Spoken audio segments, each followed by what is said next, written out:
L'invité de la rédaction reçoit Léonce Kamano, il est poète, écrivain ivoirien.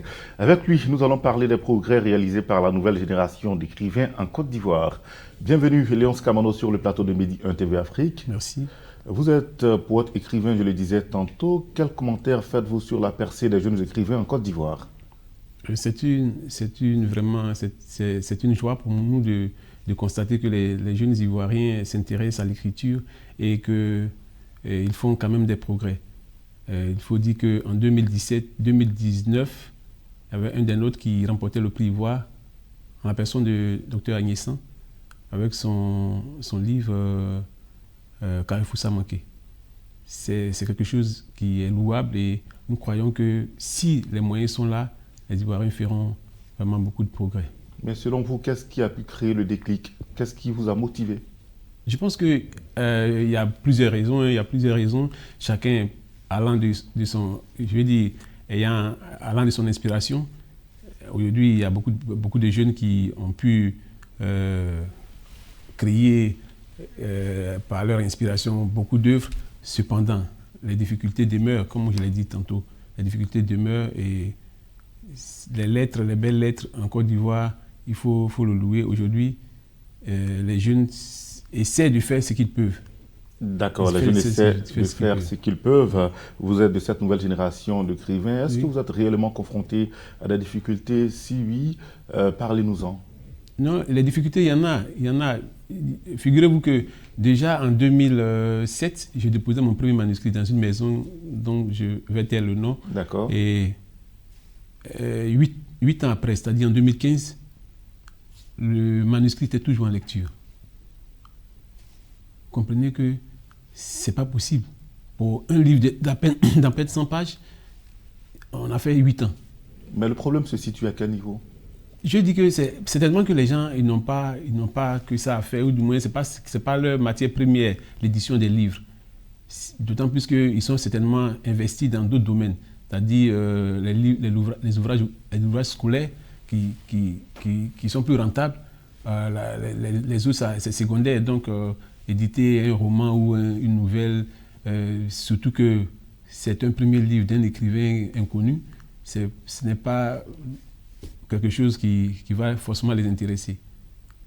À côté de cela, vous avez quelle autre difficulté? Oui, les difficultés, comme je l'ai dit, ici, comme la majorité des maisons d'édition font l'édition à compte d'auteur. Faire une édition à compte d'auteur, c'est de mettre toute la responsabilité sur l'auteur. C'est-à-dire quoi? La communication, les interviews qu'ils vont réaliser, les ventes, les dédicaces et tout ça, ça revient à l'auteur. Parce que normalement, c'était la charge de la maison d'édition.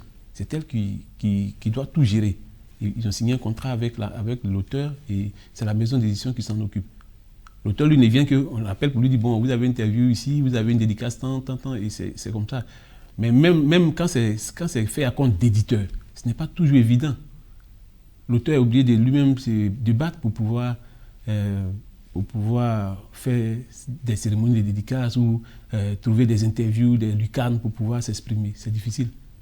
Alors on comprend que vous êtes confronté à plusieurs difficultés dans le secteur. D'accord. Léonce Kamano, quelle est donc la politique que vous souhaitez en faveur des écrivains ivoiriens, les jeunes écrivains notamment?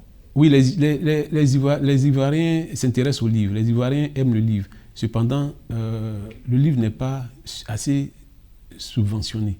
Il doit se frayer un chemin. Donc, ce n'est pas facile. Si vous étiez par exemple un DJ et que vous faisiez un petit roucascas ici, demain vous serez peut-être au Palais de la Culture. Mais ceux qui écrivent, les intellectuels, ont du mal à pouvoir percer, avoir le soutien qu'il faut, avoir un accompagnement pour aider les jeunes générations à avoir un esprit éclairé. C'est difficile. Alors, qu'attendez-vous de la part des Donc, ce que je veux, c'est de manière concrète? Voilà, c'est que le livre soit subventionné. Quand il dit que le livre soit subventionné, ça dit quoi? Par exemple, un livre qui est à 5 000 ou bien qui est vendu à 3 000, si l'État soutient l'écrivain ou bien la maison d'édition, certainement que ce coût-là sera réduit. Et si le coût est réduit, les gens pourront peut-être s'en procurer plus facilement. Voilà. Et puis, il faut ouvrir plus de lucarnes aux écrivains sur les médias. Ça aussi, c'est quelque chose. Quand on a la possibilité d'aller sur les médias, on a la possibilité de faire comprendre aux gens que sans le livre, on construit un pays qui va perdre ses repères. Parce que, comme je le disais dans un de mes textes, celui qui ne lit pas, il se lie. Et celui qui lit, il se délie parce que il va sentir que son esprit est ouvert, il sait beaucoup de choses. Malheureusement, ce n'est pas le cas. Alors, vous parlez généralement de l'amour dans vos différentes œuvres littéraires. Pourquoi ce choix, Léonce Kamano? Quand on regarde le monde est peint de fresques vraiment désolantes. Donc, je pense qu'il est bon de pouvoir donner un éclat plus reluisant à ces tableaux que nous voyons. L'injustice prend de l'ampleur, les guerres par-ci, par-là, toutes sortes de mauvaises choses. Vous comprenez que dès lors que l'homme est enclin à ces difficultés-là, il faut lui donner un petit brin de sourire, un petit brin de gaieté, apporter un peu d'amour dans son cœur. Et je pense que dans mes écrits, vous verrez que les trois pans de l'amour sont développés. Et quels sont ces trois pans? L'amour entre l'homme et la femme, c'est vrai, mais l'amour entre le Créateur et l'humanité et l'amour entre les humains eux-mêmes.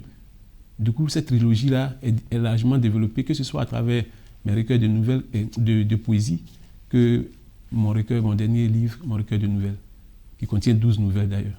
Vous ne parlez que d'amour? Oui, on peut pas parler de l'amour sans la haine, sans la guerre, sans le revers de la médaille.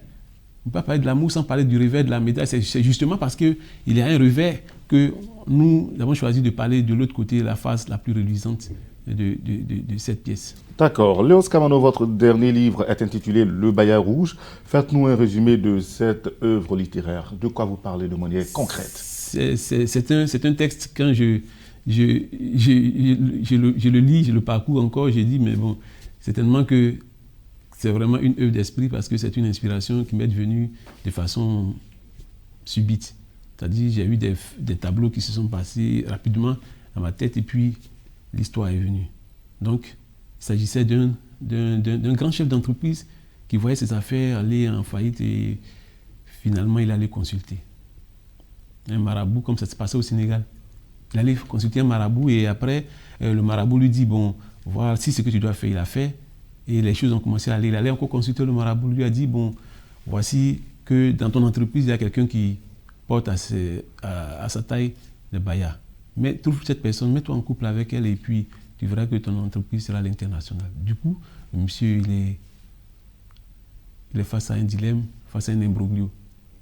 Il doit trouver la personne. Et c'est la trame de cette histoire. Merci beaucoup, Léonce Kamano. Nous sommes au terme de notre entretien, carrément. Vous avez un mot de fin rapidement en 30 secondes? Oui, je pense qu'on doit essayer d'innover, de travailler à la promotion du livre. Moi, actuellement, je suis en train de travailler sur un projet pour ce texte-là, Le Bayard Rouge. Je suis en train de préparer un dîner gala autour de ce texte. Il faut innover, il faut prendre des risques, il faut faire des choses grandes pour que le livre soit connu, soit vu. Et que le livre prenne sa place dans notre pays. Merci infiniment. Merci beaucoup. C'est la fin de ce numéro de l'invité de la rédaction. Nous recevions Léonce Kamano, il est poète écrivain. Avec lui, nous avons parlé des progrès réalisés par la nouvelle génération d'écrivains en Côte d'Ivoire. Merci de nous avoir suivis. Bonne suite des programmes sur Medi 1.